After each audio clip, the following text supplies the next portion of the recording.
Welcome to Blind Bankers of India. The videos uploaded on this channel are recorded for educational purposes. These are specially designed for persons with vision impairment. Press the bell icon to subscribe to our channel. Reserve Bank of India Act 1934. Hello friends, this is Dr. Ashwini Kumar Agarwal bringing you certain important points of Reserve Bank of India 1934. RBI Act 1934 इसकी शुरुआत हुई 1 अप्रैल 1935 को। अगले साल RBI बनाया गया Hilton young commission की recommendations पर। सेक्शन 2 में शेड्यूल्ड कमर्शियल बैंक वो होगा जो सेकंड शेड्यूल में लिस्टेड होगा आरबीआई द्वारा। सेक्शन 4 आरबीआई का कैपिटल होगा 5 करोड़। सेक्शन 21 आरबीआई के पास राइट है गवर्नमेंट के अकाउंट्स मेंटेन करने का। सेक्शन 22 आरबीआई के पास राइट है करेंसी नोट इशू करने का। सेक्शन 24 आरबीआई के पास राइट है करेंसी नोट, मैक्सिमम साइज जो करेंसी नोट का इशू कर सकता है वो ₹10,000 का है। सेंट्रल गवर्नमेंट के पास राइट है किसी भी करेंसी नोट को वो ऑपरेटिव कर सकती है और सेंट्रल गवर्नमेंट किसी भी करेंसी नोट की वैल्यू के नोट को डिसकंटिन्यू भी कर सकती है। सेक्शन 26 बैंक नोट्स जो आरबीआई इशू करेगा उसको सेंट्रल गवर्नमेंट की गारंटी मिलेगी।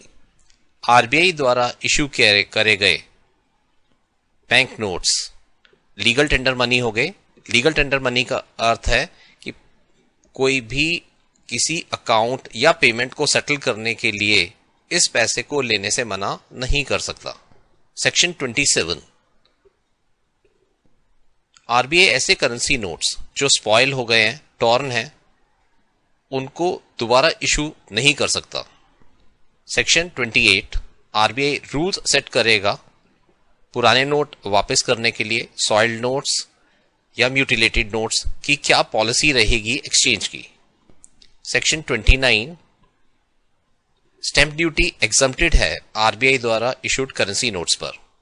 Section 31 prohibits bearer payable on demand, promissory note, bill of exchange या हुंडई कोई भी इशू नहीं कर सकता। सिर्फ इशू करने का अधिकार है तो सिर्फ दो को, सेंट्रल गवर्नमेंट को और रिजर्व बैंक ऑफ इंडिया को। मैं रिपीट करता हूं, demand payable to bearer, bill of exchange, promissory note या हुंडई कोई भी इशू नहीं कर सकता other than central government and RBI. Section 33 asset of the issuing department किसी भी समय गोल्ड बुलियन और फॉरेन सिक्योरिटी में टोटल 200 करोड़ से कम नहीं होना चाहिए, जिसमें गोल्ड कॉइन और gold bullion should not be less than 150 crore. Repeat करता हूं, इशू डिपार्टमेंट के असेट्स किसी भी समय गोल्ड बुलियन और फॉरेन सिक्योरिटी में 200 करोड़ 200 करोड़ से कम नहीं होने चाहिए और गोल्ड प्लस गोल्ड बुलियन किसी भी समय 115 यानी कि 115 करोड़ से नीचे नहीं होना चाहिए। सेक्शन 42 सभी बैंक्स को कैश रिजर्व रेशियो मेंटेन करना है as prescribed by RBI. Time to time cash में रखना होगा पैसा आरबीआई के पास और इसके ऊपर कोई इंटरेस्ट नहीं मिलेगा। सेक्शन 42 सेक्शन 45A क्रेडिट से रिलेटेड सारी इंफॉर्मेशन आरबीआई बैंक से सीख कर सकता है और बैंक को प्रोवाइड करनी होगी।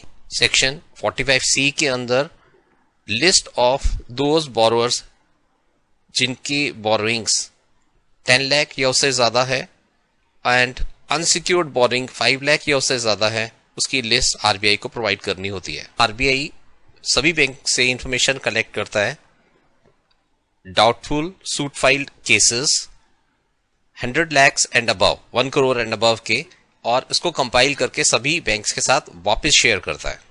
Section 49 RBI declares bank rate from time to time.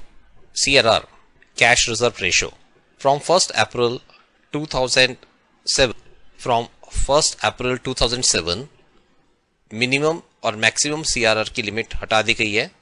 So there is no floor, there is no upper limit. 0 भी हो सकता है CRR और 100% तक भी CRR किया जा सकता है। RBI के पास पूरी पावर है।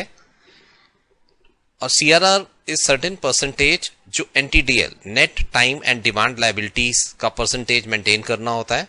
It is on balance as on Friday, last Friday of the preceding fortnight as a certain percentage NTDL का।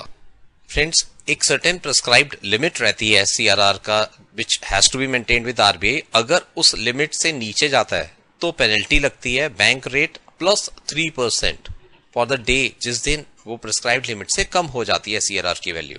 अगर ये default next day proceed continue रहेगा तो सक्सीडिंग डे पे 5% रेट ऑफ इंटरेस्ट लगेगा। यह 5% over and above the bank rate जो penalty लगेगी। सभी बैंक्स को फॉर्म A जिसमें CRR की रिपोर्टिंग रहती है has to be sent within 7 days।